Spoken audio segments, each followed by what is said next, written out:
Hello there friends, welcome back to another episode of Generation Tech. My name is Alan. On this channel, we oftentimes criticize the Empire's decision to completely decommission the Venator Class Star Destroyer and replace it with the Imperial Class Star Destroyer. My assessment has always been that the Venator Class Star Destroyer was still a relatively new platform for the Republic Navy, having only served for a maximum of 3 to 4 years in combat during the Clone Wars. They could have been in service for decades more with minimal refitting or upgrades. And because these ships were essentially carriers, their force projection capabilities far outweigh the Imperial Class Star Destroyer's own abilities. And given the massive challenges the Empire faced in governing the galaxy, it seems kind of counterproductive to just scrap your entire fleet of advanced ships, the backbone of your navy, and replace them with an untested fleet. But of course, I forgot to look into one factor that is incredibly important here. It's a factor that the Imperial military never talks about because it's fearful that it might look weak, and that of course is the cost of such ships. You see, if you remove all the political ideology from Star Wars, the light and dark side of the Force, you're left with the most powerful driving force in the entire galaxy, and that is credits. In a lot of ways, this video is going to be kind of like my last video, where I discussed why maybe the clone troopers weren't such a good idea after all, and the Stormtrooper Corps, despite being not as well trained, was a better fit for the Empire. We didn't go into this as heavily in our last video, but basically the Clone Wars bankrupted the Galactic Republic in the worst way possible. You know, the construction of the Republic Navy and Clone Army cost unfathomable amounts of credits, but much of that had already been prepaid. Basically, Damask Holdings, a Sith-backed lobby group, had funneled money to Jedi Master Sifo Dyas, who was the one who put down that initial purchase offer. What the Republic had to foot, though, was the massive bill for maintaining this military force in a galaxy-wide battle. Something that prior to the Clone Wars, it had never truly had a budget for because of the Ruusan Reformation. This was one of the major reasons why Palpatine had to be given emergency powers when the Separatist droid army emerged. The Galactic Senate would have taken ages debating about the approval of funding for such a military, and the Separatists would have gotten halfway to Coruscant before they even got to the first round of voting. And so the Republic starts off the war with no money set aside for a military whatsoever. It's only through the use of emergency powers Palpatine is able to lift money from other projects, other areas, and basically create some kind of fund just to maintain the first few operations the GAR takes on. And despite all of this, within a year it was very clear that the clones and Jedi were outgunned and outmanned on almost every front. The B-1 battle droid might be goofy and not very competent, but they were ridiculously cheap to build. And instead of taking 9 years to grow like a clone, a B-1 battle droid could be made within a few hours. You can replace losses very quickly. And so some elements of the Senate would float around the Republic Military Enhancement Bill. The bill proposed a budget that would allow for the training of 5 million additional clones, and despite fierce opposition from more fiscally or peace-minded senators, the bill actually passes. One of the main reasons why there was opposition to this bill was because the Republic government was already heavily indebted. And this is why when the Republic went to the IGBC for the loan for the additional clones, they gave them an interest rate of 25%. I mean, guys, all my life, I don't remember the interest rates, the federal interest rates going above like 5% or 10%.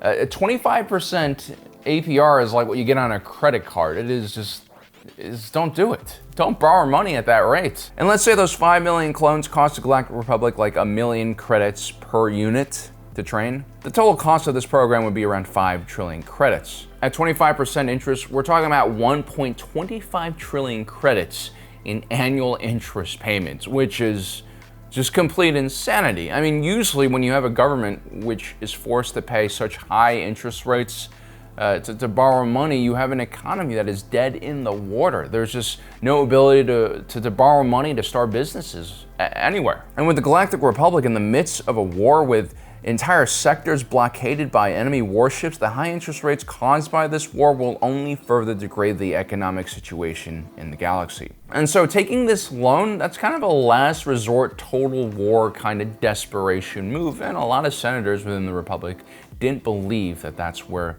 the Republic was at. But let's be honest, with Palpatine controlling both sides of the war, he could have simply just allowed the Separatists to win a series of major victories to pressure the populace into paying for this military expansion anyway. I mean, that's kind of the genius of having a controlled opposition.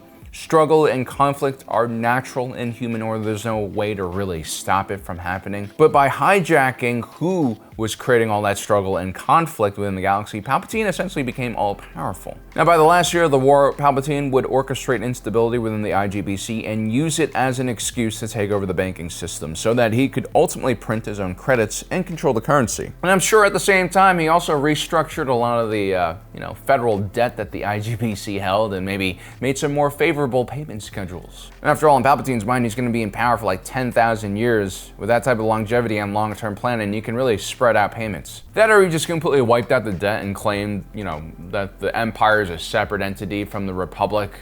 I mean, messing with your banking system is never a good idea for the long term, but again, Palpatine was facing a lot of trouble in the short term. Emperor Palpatine was facing a legitimate galactic economic crisis. And with the war gone now, everyone was suddenly noticing just how destroyed everything was and how terrible their lives had become. Now, when Emperor Palpatine took over, you would think that with this newfound peace, he would invest more into, social institutions and build up the economy, maybe subsidize portions of different industries in order to give them a boost so that they can rebuild. But no, that's not what Palpatine does. Instead, he tries to jumpstart the entire galactic economy by carrying out a once-in-a-thousand-year industrial reform project that nationalized several different industries and seized control of huge portions of the galaxy's privately run mines and resource extraction sites and made them all public. The result was the Empire overnight became one of the largest holders of businesses in the galaxy. They might have been relatively cash poor because of all the mistakes that the Galactic Republic made during the Clone Wars, but they were now resource rich. Palpatine also now had a great deal of power and control over the economic and industrial might of the galaxy. You see, while Palpatine's political reform, like getting rid of the Imperial Senate and replacing, governors with Moffs, would occur gradually over time, his economic reforms were almost immediate. He wanted to create a command economy where the federal government essentially controlled everything. The idea was to scale up manufacturing to such a level that building a large military force would be a lot more affordable. And Palpatine's nationalization efforts were pretty hostile. I mean, none of the assets that he seized, he paid for. He didn't give any compensation to the private companies or owners of mines and factories that he just took. So again, the Empire was cash poor, but it didn't matter because they had all the blasters, and soon they became very asset rich. I mean, take a look at what happened to the Separatist High Council. Together, they represented the owners of the Techno Union, the Trade Federation, the Intergalactic Banking Clans, the Corporate Alliance, the Commerce Guild, the Corran Isolationist League, the Stalgazian Hive, and the Hypercommunications Cartel. The Outer Rim was sparsely populated and extremely poor. The only way the Confederacy of Independent Systems was able to stand up against the Republic was the backing of these massive corporate entities, and together they held a sizable chunk of the galaxy's economic productivity. And these individuals had all been duped by Palpatine into resisting the Republic, and therefore they suffer the same fate as the Jedi. Palpatine sends Darth Vader to clear out the old management so that he could seize all of these companies and their assets for himself. And again, this was a brilliant move by correctly labeling these companies as the perpetrators of this entire Clone Wars. Palpatine was essentially allowed to do anything he wanted to them. There was not a lot of public sympathy for companies like the Techno Union or the Stalgazian Hive, which built all of the killer robots that killed so many people. Suddenly, Palpatine's empire was managing shipyards, mines, large factory worlds, transportation companies, and much, much more. This was a far cry from the Republic's much more limited central government. Now, in our last video, we talked about how the individual clone trooper was superior to his TK trooper counterpart in almost every way. But from a cost perspective and an understanding of the Galactic Empire's security needs, the TK troopers made a lot more sense. The Empire really needed peacekeeping officers, not shock troopers to storm enemy defenses. And the Venator Class Star Destroyer kind of is in the same situation here. Being a carrier-style assault cruiser gives the Venator class the ability to maintain control of an entire sector by deploying patrol flights to nearby systems, something that the Imperial Class Star Destroyer could never do with its TIE fighters on board. The Imperial Class Star Destroyer instead relies on its mighty banks of turbolasers for firepower. It's a more archaic and brutal way of fighting. Its biggest limitation, unlike the Venator Class Star Destroyer, is that the ISD has to engage enemies at line-of-sight distances. This is something you've heard me say many times, but I realized that putting the ISD and the Venator's combat capabilities up against each other is kind of meaningless, right? Palpatine didn't really have any threats to fight against. The Clone Wars was orchestrated by him, and with the destruction of the Separatists, the Imperial Navy was supposed to just serve as a visual deterrent for unrest. And so once again, what we're looking here is the retirement of this Republic symbol is not just a political move, but it's also an economic move. The Imperial Class Star Destroyer did cost a lot of money, perhaps even more than a Venator to build. And I remember one Imperial governor named Every Chalice, who was a logistics expert, claiming that the Imperial Class Star Destroyer was one of the most resource-intensive ships in the entire fleet. From a maintenance and operating perspective, while the ISD is quite expensive, the Venator Class Star Destroyer was also ridiculously expensive to run. An ISD costs a lot to run because of the large crew and fuel consumption. But think about it, the munitions it uses for its turbo lasers is dirt cheap. It's just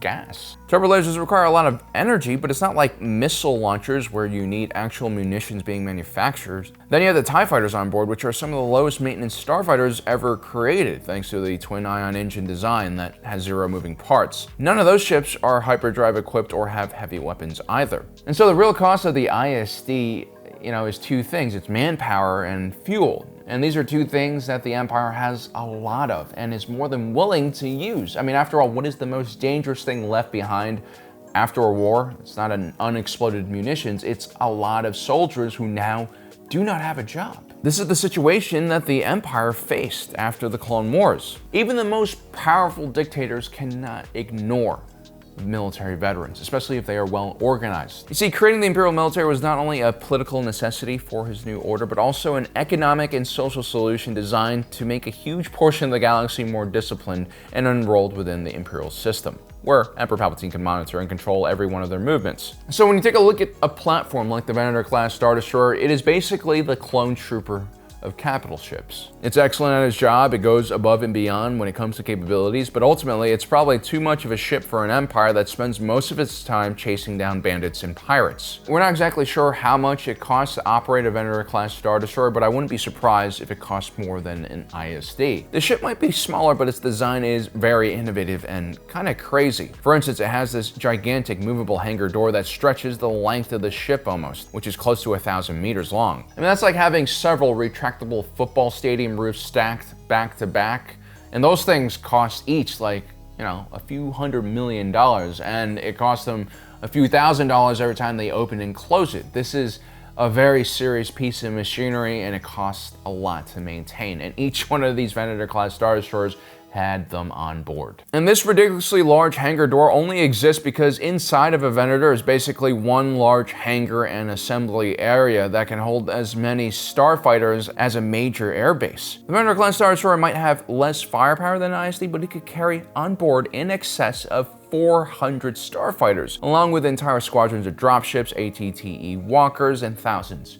of clones. And these starfighters weren't like the TIE fighters, mind you. They were far more complicated and specialized craft. Some were equipped internally with hyperdrives, others could use deployed hyperdrive rings. The Empire's starfighter doctrine would go in a complete opposite direction. No hyperdrives means a lot cheaper cost for manufacturing and maintenance, and also it makes it much harder for pilots to defect. A Venator Class Star Destroyer would be extremely intimidating if it had 400 TIE fighters on board, but again, these TIE fighters are not well designed for this capital ship because a Venator Class Star Destroyer has to stay far away from its enemies. It uses its long-range fighters as a buffer, and the TIE fighters are just short-range interceptors. The Venator Class Star Destroyer was not only a poor fit for Imperial starfighter doctrine, it also was very costly to maintain. Using starfighters instead of turbo lasers as your main source of offensive attack is going to be much more effective, but much more costly in the long run. You're going to need maintenance crews, spare parts, specialized munitions for your ships, and the works. And so basically, this was the situation that Palpatine faced. He had an excellent navy, an excellent army, one of the finest the galaxy had ever seen, but without a worthy enemy to face, Palpatine realized that the Grand Army of the Republic was one gigantic money pit.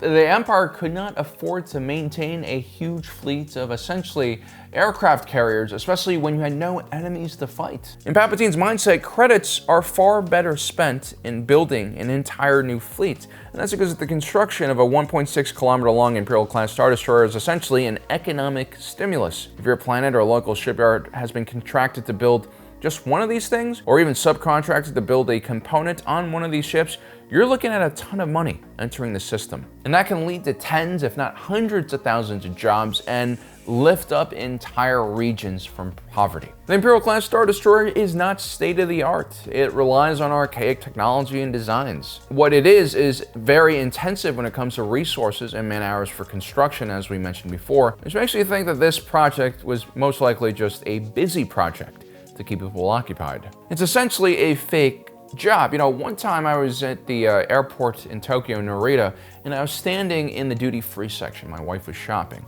And I watched as one salesperson continuously rearranged a bottle of perfume from one side of a shelf to another. Now, if you had just been walking by her, you would not have noticed that she was basically doing just nonsense. But since I was being creepy and just standing there and nothing to do, I realized that this person's job was pretty much redundant. She didn't really do anything. You'll notice a lot of these kind of jobs in high population countries. Take India, for instance. When you enter the airport in Mumbai, you have to get checked for your passport like 4 times before you even reach the check-in counter. Now, maybe 1 or 2 of those extra layers of checking is good for security, but a lot of this is just, you know, a way for the government to hire and employ more people so that they have something to do. Simply put, when enough of your population is sitting at home without guidance and structure, disaster generally follows. Especially when it's us guys standing around doing nothing. You know, we can go from being a normal socialized professional to a Mad Max style anarchist who's running around attacking motorists with homemade weapons while huffing spray paint. I mean, seriously, for all of you guys at work right now, that uniform or shirt and tie you're wearing is nonsense. I don't buy it. You don't give a shit about what Janet did last weekend with her rabbits. The true you is the person you become when you go home and turn on the PlayStation and play a little Helldivers 2 and you call in an orbital strike on you and the boys because managed democracy is the fucking tits. No matter how much we pretend, human beings, we're all just monkeys. And without the proper structure, we would tear it all down just out of amusement and adrenaline. And so guys, remember, nothing is more dangerous than a man with nothing constructive or positive to do. And this is the other, perhaps less discussed reason why dictators like Palpatine go on massive military spending frenzies and build unnecessarily large ships and buildings. Yes, Palpatine probably has a small PP, but he's also trying to make sure that the masses don't rise up and eat his wrinkly scrotum face alive. It's a weird way of saying things. And lastly, scrapping a Venator Class Star Destroyer costs the Empire very little. Heck, they could even sell these ships to worlds like Braca, and the salvage teams there can make loot stripping these ships of components and raw resources and sell them right back to the Imperial Military-Industrial Complex. I recently read an article that the US Navy once sold an aircraft carrier to a scrapyard for like 1 cent. And that's because, like, the scrapyard can make a lot of money on all the components and metal that's stripped from these things. It's like, you know, those guys who work for the junk removal companies. Yes, you pay them money to remove junk, but then they also take that junk and then they sell the metal to people and they make additional loot. That's how it works. An added bonus for scrapping the entire Republic fleet is that it would take decades. Literally in Andor, they're still doing it, and it's like 5 years before the Battle of Yavin. And so this project would create millions upon millions of jobs and keep even more potentially dangerous people occupied. I mean, the entire economy on Ferrix has evolved around decommissioning Venator Class Star Destroyers. And so if you are going to have to build an entire new Navy because you want to create jobs, you know, scrapping your old Navy is going to be a lot cheaper than keeping those ships in storage.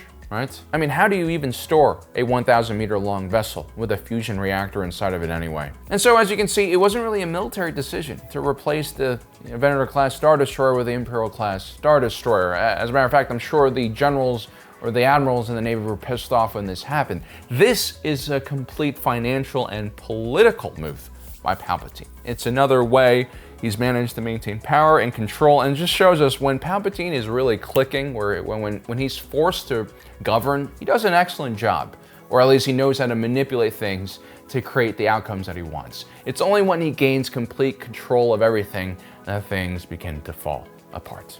Well guys, I hope you enjoyed today's video. Don't forget to subscribe and hit that notification button down below so you don't miss out on the rest of our awesome content.